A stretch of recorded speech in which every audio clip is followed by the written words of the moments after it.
What up, y'all? Babylon 5 Podcast. It's your boy, Jermaine Event. How are you guys doing? This is episode 201. Now, I know I said maybe about 2 episodes ago, I was like, no more titles other than episode 201. Turns out I was wrong. Turns out that's not the best business practice for growth. So that's not what your boy is gonna do. This is the Babylon 5 Podcast, episode 201. And I guess we can see what the title is called on YouTube. I think I'm gonna call it Ilia is either Ilia is him or Ilia is Himothy. Alright, we're gonna talk about Ilia Topuria in his main event fight versus Josh Emmett to show the world if he is Himothy. If Ilia Topuria is in fact Himothy. We are going to talk about that, ladies and gentlemen. I'm like stupidly clicking through my scenes because then I thought to myself, there were images that I wanted to use that I forgot to put in here, but whatever. Here we go. Maybe I'll try to get those images as we proceed. But you know what we're going to talk about today? We're going to talk, as I just said, Ilia Topuria versus Josh Emmett, UFC Jacksonville. We're going to talk about some fights on that card, if not the entire card. And then we are also going to talk about UFC Vegas 76. UFC Fight Night Vegas 76, which is headlined by Sean Strickland versus Abel Smagomedov. His one prior UFC fight before his fight with Sean Strickland, which was a 19-second fight. He finished his opponent in 19 seconds. So not a lot of UFC tape. Not a lot of info if you go to UFC stats and look at this fight, because he's only had one 19-second fight. His average fight time, according to UFC stats, is 19 seconds. Because he's had one fight. So you can't really you just got to watch what you're seeing. And if you see what you see is, we'll get into that when we get there. Maybe if I feel like it, we'll listen to some Fleece Johnson. I just saw this. The Booty Warrior, if you guys remember that prison documentary, and then like Boondocks did the character Fleece Johnson.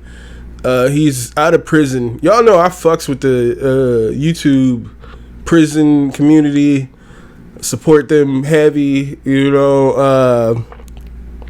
just type of nigga that I am.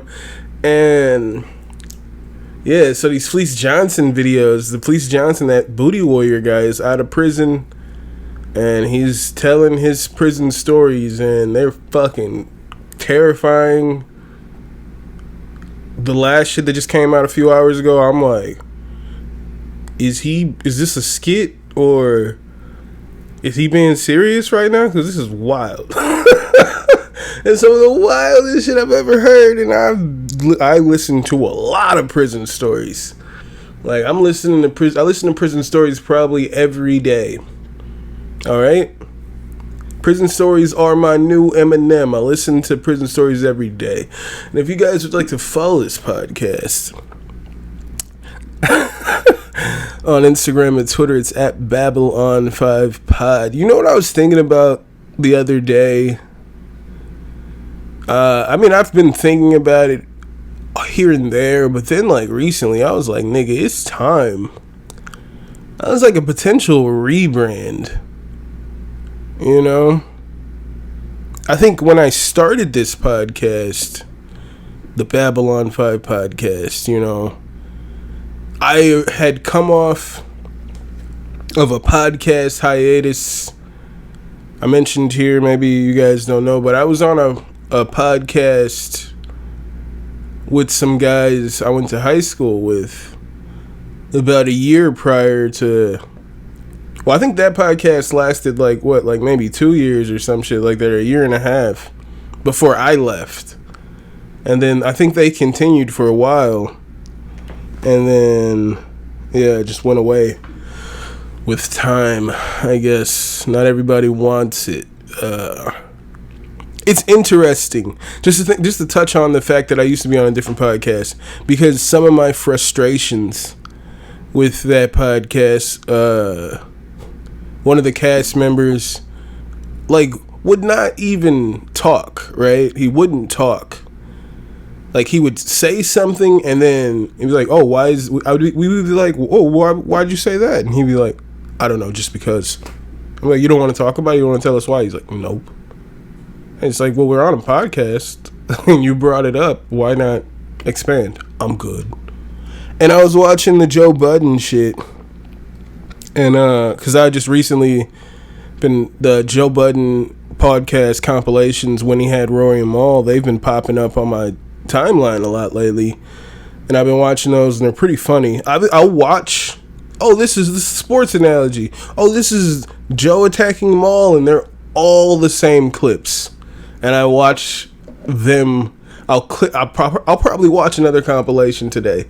They're usually all the same clips, and I laugh each time. But there was one where Joe was like, Maul said something, and then Joe was like, oh, well, you want to tell us about that? And he was like, no, I'm good. And he's like, you don't want a pod at all? Like, we're on a podcast. And he's like, I'm good. And I'm like, yeah, that's probably where it was at. That's where it was at. That's where the frustration came from. But what I'm saying here with the thoughts of a rebrand, when I started this podcast, that podcast previously was a hip-hop oriented podcast, and I would fight,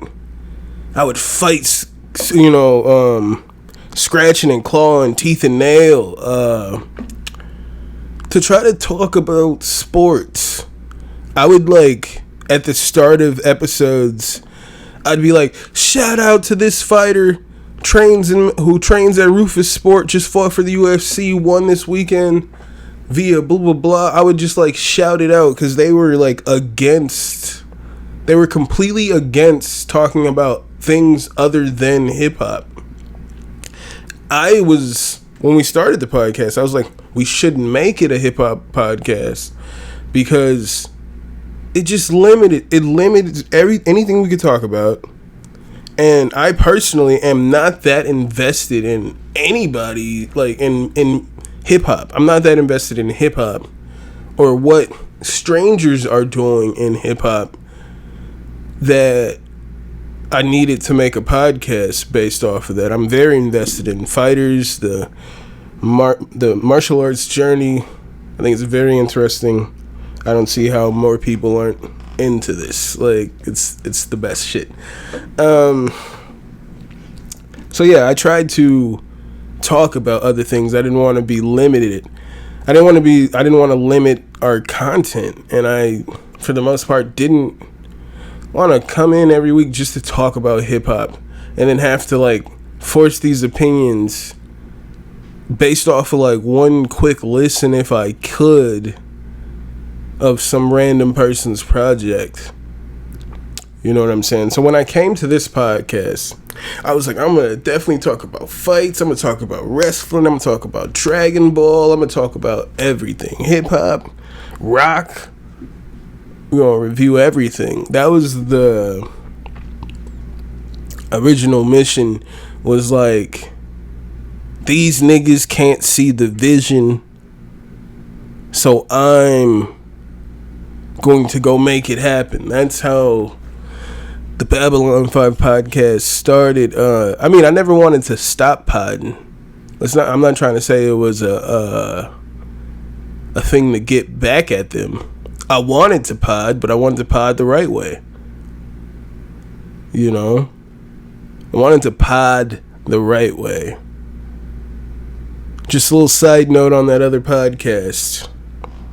Shortly after I left, they added in other other hosts that I've seen online that I have very mutual interest in, like UFC. And shortly after I left with the new host, they started to expand out and talk about sports, because I guess just didn't make any sense to only talk about hip hop when every week the same host that never wanted to expound on anything at all, never wanted to talk on the podcast, like barely ever heard this person's voice on the podcast outside of the introductions at the beginning of the podcast. Basically never heard this person's voice. And yeah, I don't know, they just started, they switched up. I heard that they started talking about sports. I forgot where I was going there. I got excited. That same person. That same person would never. We would try to like review albums week to week. Maybe sometimes two albums, like a throwback album and a new album of the week. And pretty much every week, that same co-host that didn't want to fucking talk wouldn't even listen to the albums, so would just agree with what the other host, his best friend, had to say in the podcast. It was fucking retarded. Sorry, pardon me. I'll try to go back in there and edit that, but it was insanity to me. Insanity. So I was thinking about a potential rebrand. Okay? Because when I started this podcast, the point was to just be all over the place. I'm babbling. Gonna ramble off about this as I just did, and I'm gonna go over there and ramble off about that as I just did. But I think we all know this is a mixed martial arts podcast, and I don't know if the name necessarily represents the energy that I'm trying to put out there. So a potential rebrand is on the way. I just wanted to be transparent about that. I don't know. Give me some feedback on that and how you guys feel. Welcome to all new subscribers. This is Babylon 5 Podcast, where we talk about combat sports and maybe sometimes Fleece Johnson. Maybe sometimes Fleece Johnson. It's a Babylon 5 podcast. As I did say, if you guys want to follow this podcast on Instagram and Twitter, it's at Babylon 5 Pod. You guys can email this podcast at babylon5podcast@gmail.com. If you guys would like to follow this podcast on Twitch, it's twitch.tv/Babylon5. You guys can cop some merchandise by going to teespring.com/storage/BOFpod-shop. And lastly, don't just be my niche, be my patron. Head on over to patreon.com/Babylon5Pod, and you can be my patron today, ladies and gentlemen. And we just had UFC Fight Night Jacksonville. They returned to Florida. And I just want to say, poo on you, Florida. I hate the Florida crowd, man. They boo. They got weird booing times. It's like, that's a weird time you're choosing to boo right now.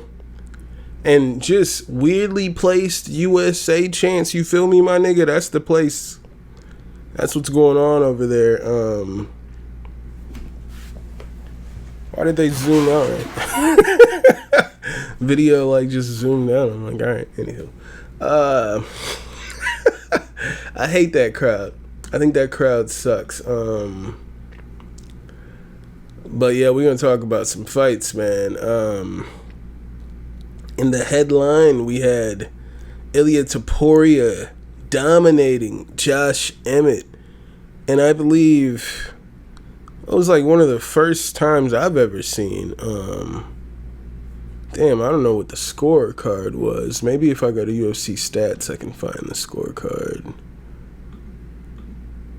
Because why wouldn't they have the scorecard on UFC stats? Yep. So Sal Diamato, 50-44 for Ilia. Chris Lee, 50-42, my nigga. Somehow Eric Colon gave it 49-45, which means he gave one of those rounds to... Oh, shit, nah, yeah. He gave one round to Josh Emmett. No other judge did. And it was an ass whooping. Shit. I didn't realize that was going to be so loud. Just looking at some clips here. Let me start that over just because I missed it.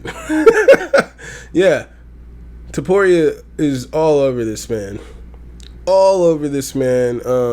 Unfortunately, Josh Emmett was just too tough for his own good. Like, that leg was chewed up. His fucking left side of his face was absolutely chewed up. Could barely see out of his eye. It was swollen shut. Yeah, it was wild. Alright? It was wild. Let me just turn that volume off. I feel like some shit's gonna happen because that volume's on. Yeah, he's just mounted him. Full mount, just beating him up. Elbows. Just, he just put on a fucking masterclass. Alright? He beat the shit out of Josh Emmett in this fight. And ladies and gentlemen, Ilia Topuria is in fact Himothy. Ilia Topuria is Himothy. If you guys don't think Ilia is a future champion, I don't know what you're fucking watching. We got Marab.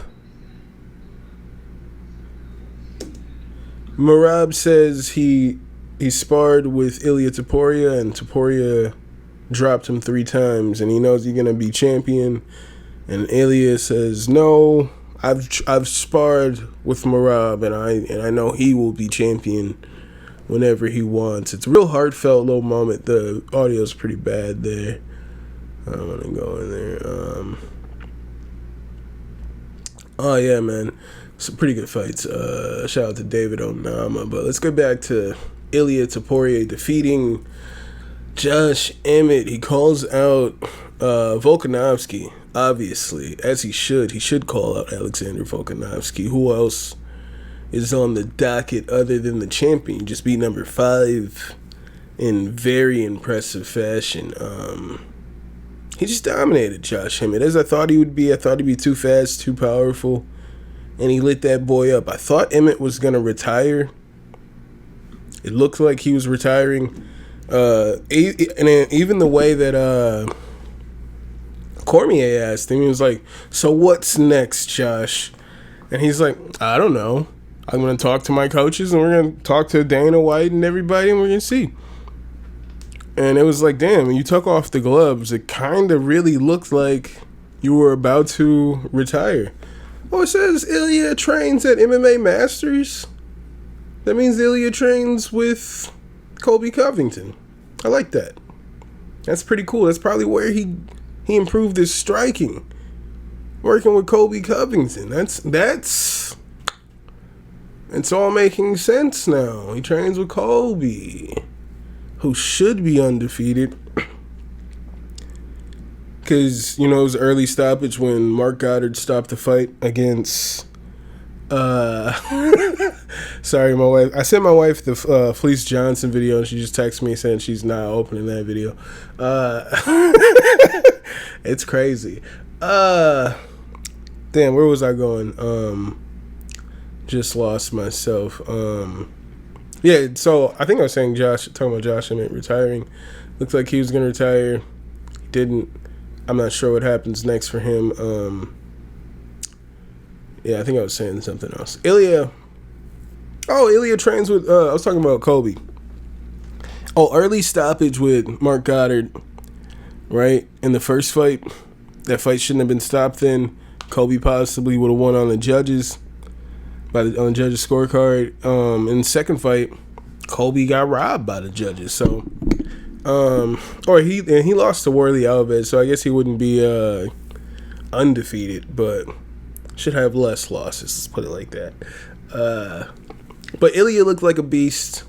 Colby's been helping him out clearly, and he looks to be Himothy. All right, he looks to be great everywhere in the striking. He was so calm, while Emmett by the second round, mouth wide open, starting to sweat pretty hard, and Ilia is just calmly just like sliding in and out, pop, pop, just popping him, sliding out of there, not to be touched. Like, and he got touched once or twice here, like in the later rounds, but it didn't matter. All right, that's what I was wondering, like, how diminished is Emmett at this point? Like, yeah, he's starting to land some, but we're watching Topuria kind of just walk through it. You know what I'm saying? He's just kind of walking through it. Like, all right, you landed an overhand, and now here's the 1-2. Like, he was just walking through it, like, as if nothing happened. So it was like, yeah, you started landing later on. I think maybe in the third or the fourth, but I think in the third he started to land a little bit. But then after that, Ilia proceeded to just really fuck up that leg. Ilia proceeded to, he just pick him apart from that point on. Tuck him down in the fifth. Just beating him up, tuck him down. I think it was either the fifth or the fourth. He was all over, man. So I'd like to see Ilia, of course, fight for the belt next. If not, what's Arnold Allen doing? You know? What's Arnold Allen doing? I could, if not fight the champion next, I would like to see Ilia Topuria versus Arnold Allen. I think that fight would be bonkers. Because Arnold Allen's, like, got his wild punches and bunches style, and he might just be swinging and missing. And Ilia, yeah, I don't know. I feel like we already know how that fight goes. But it was a great fight. Great fight. Performance of the Night award goes to Macy Barber, who finished Amanda Ribas in the second round. Ribas has glaring holes in the stand-up. She's just not good in the stand-up. She comes forward with intensity, kind of similar to how Mackenzie Dern 2.0 looked, you know, when she would just come forward with intensity. But then, like, then she lost to Yan Xiaonan, got touched up by Yan Xiaonan. Jeez. It's so loud. Let's start this back. Got touched up by Yan Xiaonan, and then she touched up she worked on her striking. She looked a lot better in her last fight. Looked amazing against Angela Hill. But yeah. Ooh. Ribas she just sucks in the stand-up. All right? That's what I was saying last week. Like clearly Barber has the advantage in the stand-up, and Ribas would clearly have the advantage on the ground, but Barber's defense was a lot better. She was able to stay safe, not be submitted, and get out of positions, while I don't believe Ribas has the grappling acumen in order to get her opponent down and keep them there. All right? To get them down and keep them there to fight her fight. Because her fight is certainly not standing up. That's where she finds trouble. That's where she usually finds trouble. That's why I thought she was going to lose to Viviane Araújo. I thought it was crazy to me that she looked so good against Viviane Araújo. Araújo is like 38 though, so I'll accredit it to that, but nah, man, Ribas has always been overrated to me. So I take this win for Macy Barber with a grain of salt. I mean, she looked good when it got to the grappling, so that looked good for me when it comes to Macy Barber.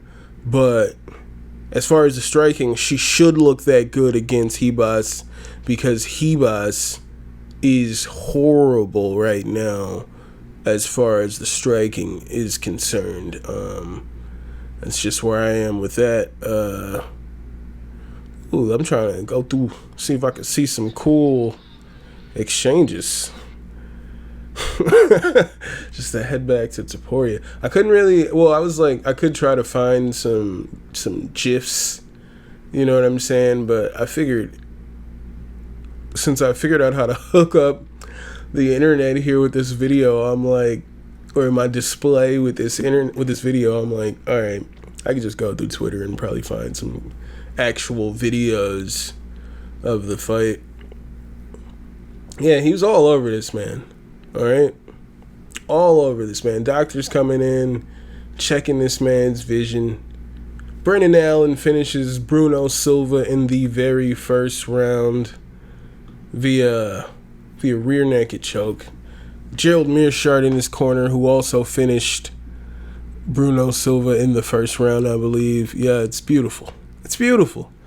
You boys be hating on my boy Brendan Allen. Y'all been hating on him for years, saying he's got low fight IQ, but nah, he looks great out there, all right?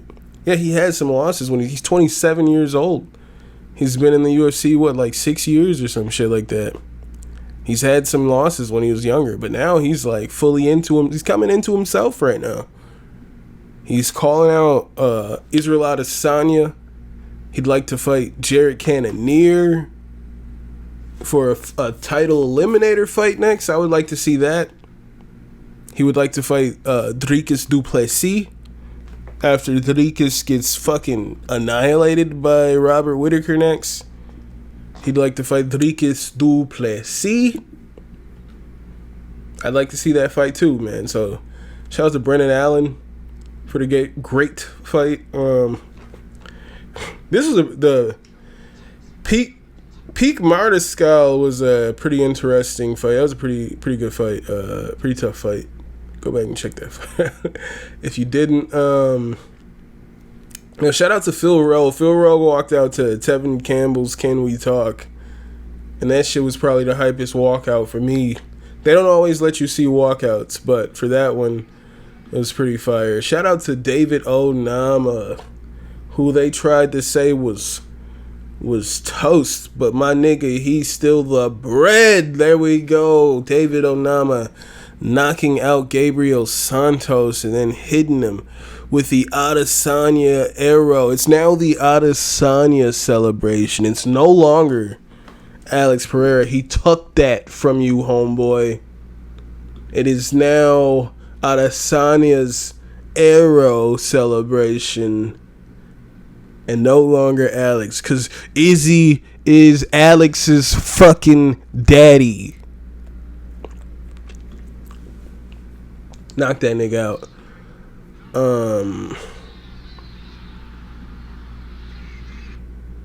Yes. Just beautiful. Shout out to David Onama. His last fight before this one, he lost to Nate Landwehr, which is when I really started to pay attention to Nate Landwehr, because that was a badass fight. But yeah, so he bounces back with this win against Gabriel Santos. He was the big underdog. All right, heavy underdog coming into this one. So, congrats to my boy David Onama, man. Congrats to David Onama. Magny gets the W. Shout out to Randy Brown. Gets the W over Wellington Turman. As he should have. Wellington was kind of fucking him up in the clinch toward the end of that fight there. But Randy Brown gets the W as he should have. I thought he's the better fighter. Mateusz Roundbeski. Fucking all over this Loic guy. Loic Radzhabov. I thought this fight was going to be pretty even, high level, but Mateusz Roundbeski, how that's pronounced, it's spelled Rebecki, but pronounced Roundbeski. It's Polish. It's how it works. Homeboy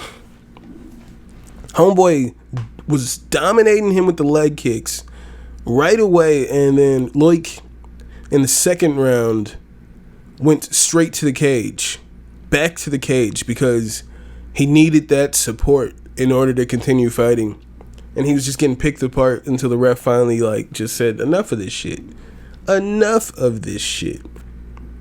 I don't know why it says KO overhand. The ref stopped that fight out of mercy. He dropped him, but he kept dropping him. He was hurting his legs. Keep going these leg kicks, then hurting him with the boxing, man. Mateusz Rambesky. That dude looks fucking gigantic. He's apparently 5'7". He looks huge in there. He fights 155 pounds. It makes no sense. He looked huge in there. So did Loic. They both look gigantic in there. Much bigger than most of the lightweights, but it is what it is. Tabitha Ricci sticks and moves on Jillian Robertson. Gets a nice decision victory. Joshua Van defeats Zhalgas Zumagulov. I didn't see that fight. I think maybe he went to take a shower or some shit. Chepe Mariscal defeats Trevor Peek. I felt like he was just better than Peek. Peek was getting pretty frustrated because he was not able to touch him a lot, and he's swinging at air a lot to the point where he was showing a lot of frustration. So shout out to Chepe Mariscal. He looked great in there. Jack Jenkins, them leg kicks, pretty nice. I actually thought Jamal Emmers won that fight, but split decision victory goes to Jack Jenkins, and Cedriquez Dumas dominates Cody Brundage with grappling. We saw that grappling was Cedriquez's hole in his last fight. That was his weak spot, and he's said he's been working on it since, and he comes in and dominates the wrestler Cody Brundage with great jiu-jitsu. So shout out to Cedriquez Dumas on the victory. Shout out to you. That was pretty cool on you. And now we are moving to UFC Fight Night Strickland versus Magomedov. I've seen James Lynch posts a lot. He posted a video about how this is unfair, and he'll talk about how just the matchup. As I'm saying, Abus Magomedov has had one UFC fight which lasted 19 seconds. Yes, he won, but with one fight, 19 seconds against, who is this? Dustin Stolfus. He beat Dustin Stolfus in the first round. Stolfus has not fought since. This was last year in September, and he has not fought since. So I don't know. I want to see what happens. This is a big jump for Abus Magomedov fighting out of Germany against Sean Strickland, who's admittedly growing on me. As you guys can see here, if you're watching YouTube, as you should, Strickland is the favorite according to Tapology, motherfuckers. Do we have the odds? I do not see the odds. Oh, wait, no, they're the odds right there. I'm blind. Sean Strickland is the slight betting favorite. And I think he has the better striking. As we've seen, he has great cardio. And we know what Abus will want to do. What Abus Magomedov will want to do is grapple. He want to take him down, grapple, and not have those striking exchanges. I don't know if he'll be successful. I don't know if he will be successful. I don't know. As I'm saying, I don't know much about Abus. He had one fight. He did beat Sarabusai, who had a pretty nice knockout this past weekend for PFL. Yeah, we'll see. We're here to see how good Abus Magomedov is. I guess Sean Strickland is the test. If you beat Sean Strickland, you get a title shot. That's how it works. So, Abus Magomedov potentially fighting Israel Adesanya. Or is that just the Alex Pereira perk? Is that just what happens if you're Alex Pereira? You get to fight Izzy next after beating Oh. I thought just if you beat Sean Strickland, you get to fight Izzy next. Oh, that's not how that works? Well, why did fucking underserving as Alex Pereira get to jump the line? Anywho, Damir Usmagulov versus Grant Dawson. That should be crazy. I'm gonna go with Ismagulov. Tapology is with me, and so are the betting odds. Dude, this card is nuts next week. All right, Max Griffin versus undefeated Michael Morales. You're seeing Michael Morales again. That's a crazy fight on paper. Michael Morales is looking to be tested. All right, undefeated Michael Morales will be tested in here against a very game Max Griffin. I can't believe Max Griffin's the underdog. That's crazy. Benoit Saint Denis, all right, versus Ismail Bonfim. Bonfim just knocked out Terrence McKinney, I believe. Yeah, just knocked out Terrence McKinney with that flying knee. Insane fight. And he's now fighting Benoit Saint Denis, who is known to let it fucking bang. All right, this is an interesting fight on paper, but I'm definitely gonna lean for the smaller Ismail Bonfim, because what I saw in that last fight, man, that boy was a tank. That boy was a tank. We got Bruno Ferreira on his return, who we just saw knock out Gregory Rodriguez in the first round. If you guys remember that left hook. Knocked out Gregory Rodriguez. He's fighting, I don't know where this guy is coming. A guy out of Uzbekistan. Nur Sultan Ruziboyev. I believe this is, UFC debut. I was like, I've never heard of that guy.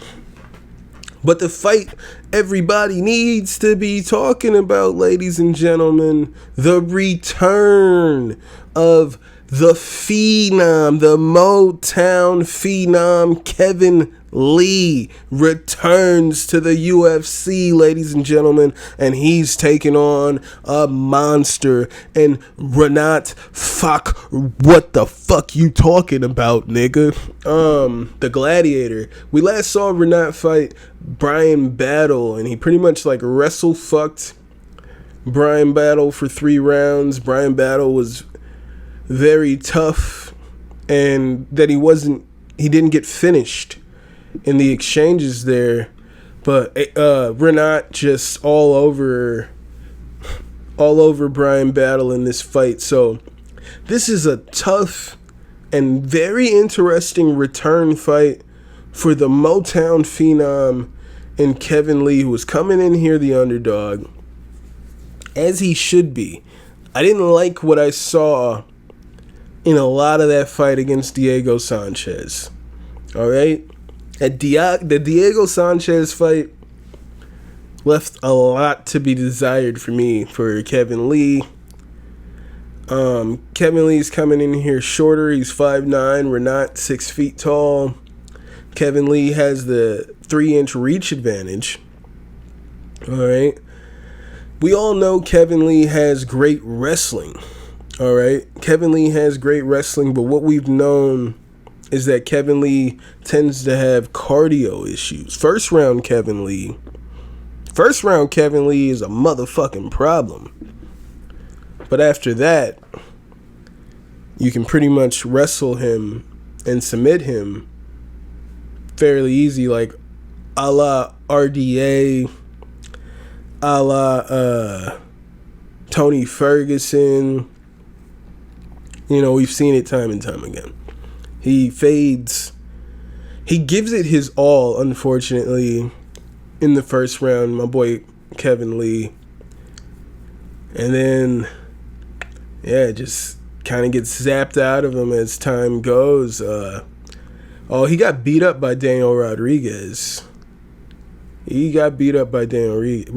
And honestly, I forgot that happened, and I don't think he should have been getting beat up by Daniel Rodriguez. I think if he was scheduled to fight Sean Brady, I think he should have beat Sean Brady. All right. And he went to the third round with Oliveira. Think about how Oliveira is running through people. Went to the third round with Oliveira. Knocked out Gillespie. Dude, I'm excited for Kevin Lee, man. This is the story. Kevin Lee returns. All right. Kevin Lee returns to the UFC. A UFC Fight Night, Strickland versus Magomedov. Welcome back, Kevin Lee, ladies and gentlemen. Yes.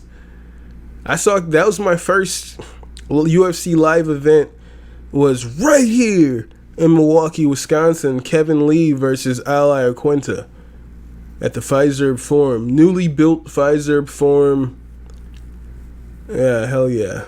So I'm excited for Kevin Lee to return. All right, we got some more fights here. The first fight of the night, real disrespectful. Guram Kutaladze, who recently fought, I thought he fought Damir Ismagulov, lost a split decision to Damir Ismagulov, who I believe is fighting in the co-main. He beat Gamrot. All right, in the fight before that, he beat Mateusz Gamrot. Then lost a split decision that I felt like he won to Damir Ismagulov. And now he's fighting the very first fight against someone I believe to be a newcomer. No, this guy's not a newcomer. He's had one fight. He had a split decision victory.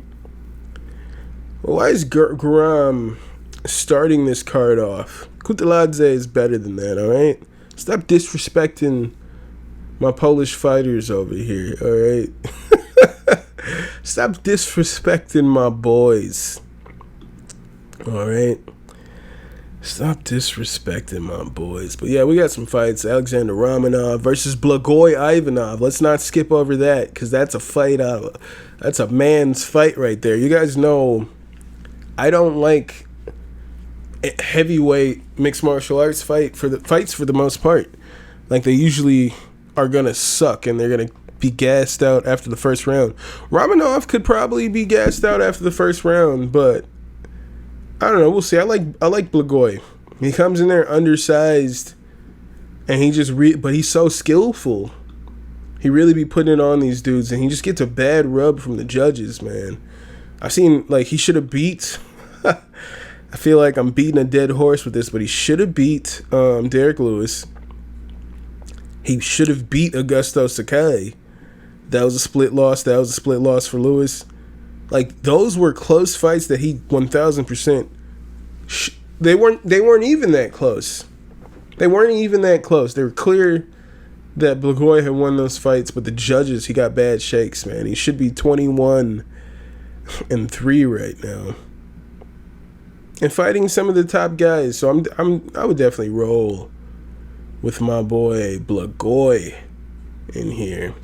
You got Alexander Romanov coming on a 2-fight losing streak to Volkov and Tybura. Tybura is on the rise right now. I don't know. We'll see what happens here. It looks like some good fights happening next week. I'm excited. I'll be here. And you'll be there when the day is new. And I'll have more ideas for you. And you'll have things you'll want to talk about. I will to my niggas. This has been the Babylon 5 podcast. This is your boy Jermaine Offense.